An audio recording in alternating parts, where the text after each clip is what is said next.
in blue for me and you. And I think to myself, what a wonderful world.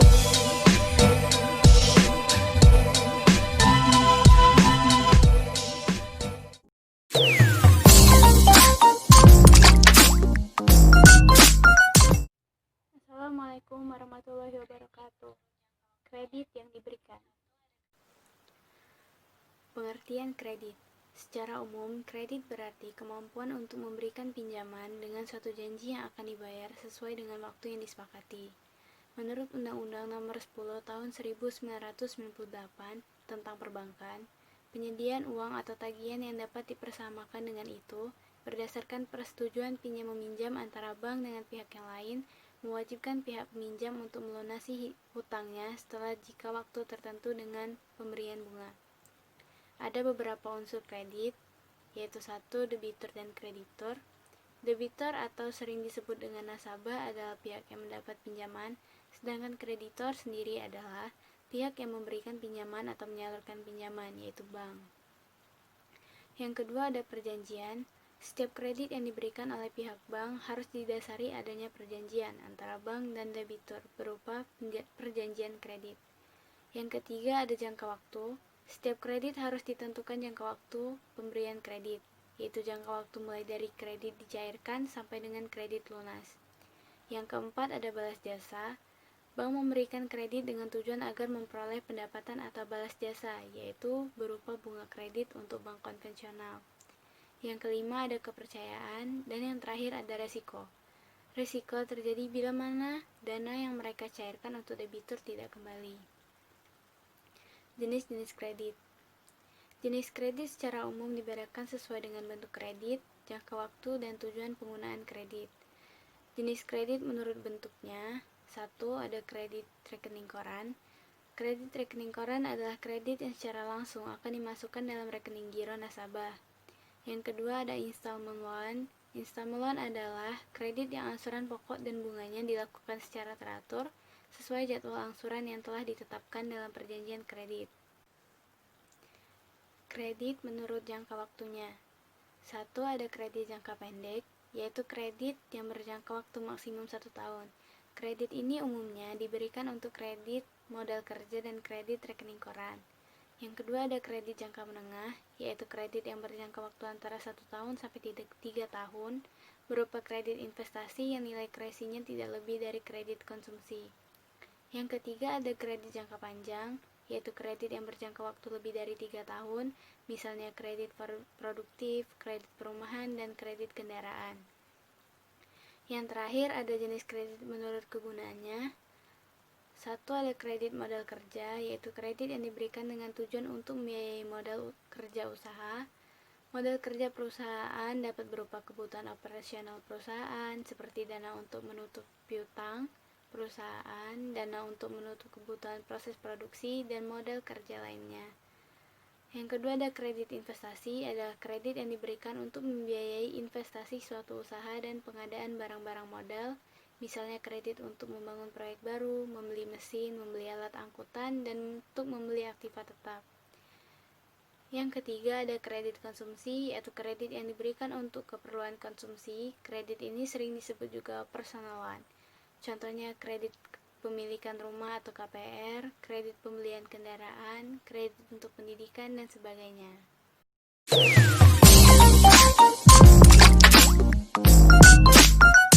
Selanjutnya yaitu perhitungan bunga kredit pada bank. Perhitungan bunga kredit pada bank memiliki beberapa cara, yaitu pertama effective rate.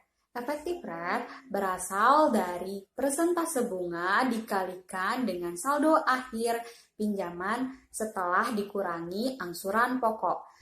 Perhitungan angsuran pokok per bulan berasal dari jumlah total angsuran dikurangi angsuran bunga.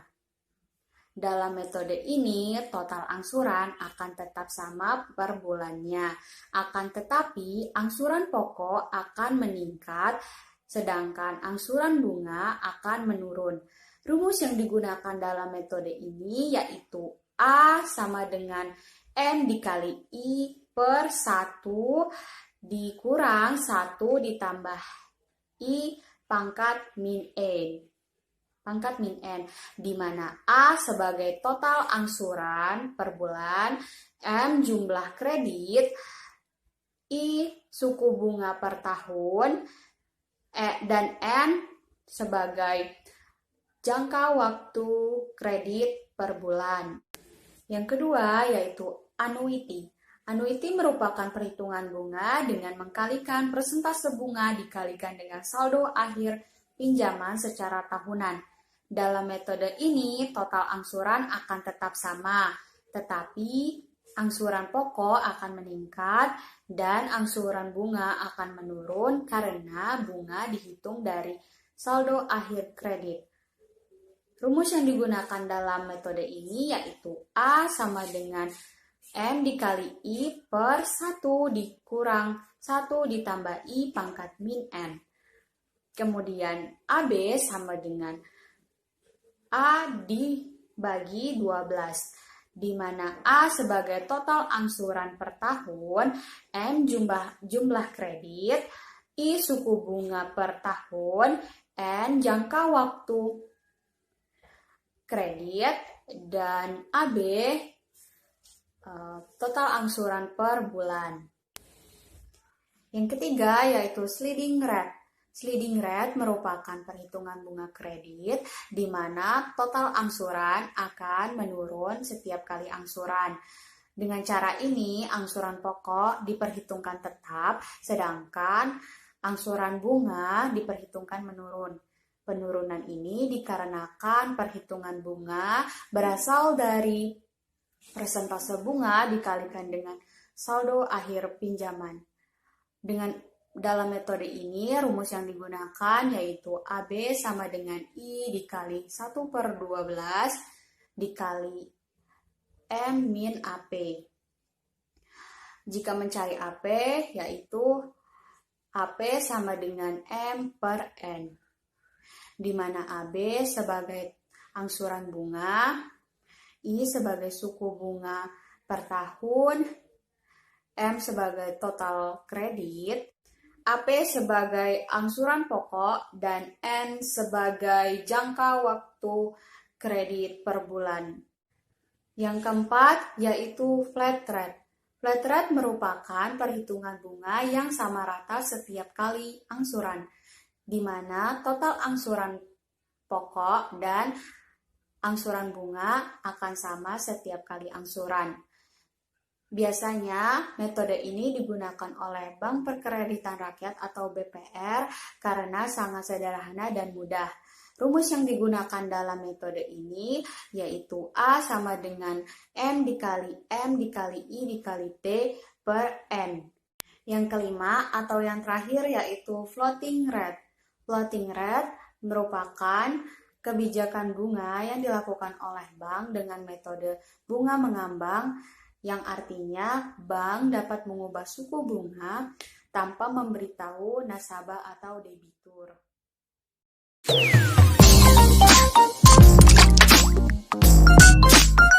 Materi yang selanjutnya akan disampaikan oleh saya, yaitu tentang akuntansi kredit. Jadi, di dalam buku Pedoman Akuntansi Perbankan Indonesia tahun 2001, disebutkan bahwa jumlah kewajiban komitmen kredit tersebut dapat berkurang atau bertambah selama jangka waktu kredit sesuai jenis kreditnya. Yaitu, yang pertama ada kredit modal kerja atau rekening koran. Akan berkurang pada saat dilakukan penarikan dan akan bertambah pada saat diterima setoran. Lalu yang selanjutnya, yang kedua ada kredit investasi, kredit modal kerja plafon menurun atau kredit konsumsi. Akan berkurang pada saat dilakukan penarikan dan tetap atau tidak bertambah pada saat diterima setoran. Lalu yang selanjutnya ada biaya yang dipungut oleh bank. Biaya yang dipungut oleh bank ada beberapa, yaitu yang pertama adalah biaya provisi, yang kedua biaya administrasi, yang ketiga biaya transaksi jaminan, dan yang keempat ada biaya asuransi. Lalu yang selanjutnya perlakuan akuntansi bunga kredit. Jadi perlakuan akuntansi bunga kredit itu tergantung dari kualitas kredit. Bila kredit lancar, bank dapat menerapkan accrual basic. Artinya, bank dapat mencatat pendapatan bunga pada saat pelaporan. Lalu bunga yang belum jatuh tempo akan dicatat sebagai piutang bunga. Lalu yang selanjutnya adalah kredit sindikasi. Apa itu kredit sindikasi? Jadi kredit sindikasi itu disebut sebagai pembiayaan bersama dan dilakukan oleh kantor pusat dan melibatkan beberapa bank. Lalu ada beberapa ciri-ciri kredit sindikasi, yaitu yang pertama, kredit sindikasi itu melibatkan lebih dari satu lembaga keuangan atau bank. Yang kedua, mempunyai syarat dan ketentuan yang sama bagi masing-masing bank peserta. Yang ketiga, hanya ada satu dokumentasi kredit yang menjadi pegangan bagi bank peserta. Lalu yang selanjutnya, diadministrasikan oleh satu agen yang sama bagi semua peserta. Kemudian yang selanjutnya ada perjanjian kredit. Perjanjian kredit adalah pencatatan akuntansi kredit yang dimulai pada saat ditandatanganinya perjanjian kredit antara bank dan debitur. Setelah tanda tangan perjanjian kredit, bank harus mencatat dalam kewajiban komitmen. Dalam hal debitur mencairkan kreditnya, maka bank akan mencatat jumlah pencairan kredit ke dalam kredit yang diberikan pada posisi aktiva bank. Kemudian yang selanjutnya adalah pembayaran angsuran. Di pembayaran angsuran ini, pencairan dan pembayaran kembali kredit tergantung pada jenis kreditnya. Dan macamnya terdiri dari dua macam, yaitu yang pertama ada kredit rekening bank dan installment loan. Lalu yang selanjutnya adalah pelunasan kredit. Apa itu pelunasan kredit? Jadi pelunasan kredit itu merupakan pembayaran yang dilakukan oleh nasabah sejumlah pinjaman pokok kredit yang telah diterimanya. Pelunasan kredit itu dapat terjadi dalam beberapa hal sebagai berikut. Yang pertama, pelunasan sesuai jatuh tempo. Pelunasan sesuai jatuh tempo terjadi ketika nasabah membayar seluruh pinjamannya sesuai dengan masa kredit atau jangka waktu kredit. Lalu yang kedua, yaitu pelunasan dipercepat seluruhnya. Pelunasan dipercepat seluruhnya merupakan pelunasan yang dilakukan oleh debitur sebelum jatuh tempo. Lalu yang selanjutnya, yang ketiga adalah pelunasan sebagian. Pelunasan sebagian merupakan pelunasan sebagian dari saldo kredit nasabah. Pelunasan sebagian dapat berpengaruh pada penurunan jumlah angsuran atau memperpendek masa angsuran. Dalam hal debitur mengajukan pelunasan sebagian, maka bank akan menghitung kembali saldo kredit setelah pelunasan sebagian, kemudian dihitung kembali jumlah angsurannya. Lalu dengan perhitungan angsuran, maka terdapat perubahan angsuran pokok maupun angsuran bunga. Sekian presentasi dari saya dan dari kelompok kami. Jika ada kurang dan lebihnya, kami mohon maaf. Wassalamualaikum warahmatullahi wabarakatuh.